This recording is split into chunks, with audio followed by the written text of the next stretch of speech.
I mean, I feel like there'll be some viable options here because we know Colonial Country Club, it's tighter, it's more claustrophobic, like off the tee. Some guys kind of maybe stray away from using driver, which has opened things up for more balanced competition like in the past.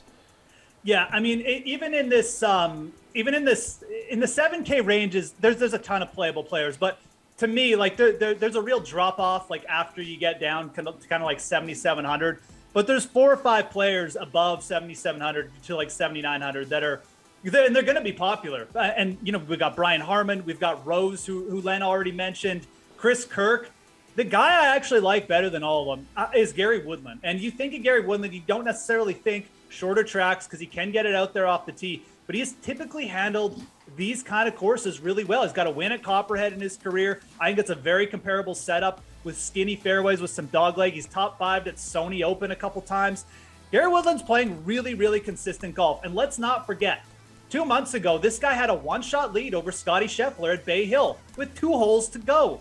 Like, he is playing good enough to win. The approaches are there for him to win at a course like Colonial. And he's a better putter right now, like later in his career than people give him credit for. So I think Woodland has a chance to be the lowest owned of that group, like Harman, Kirk, Rose.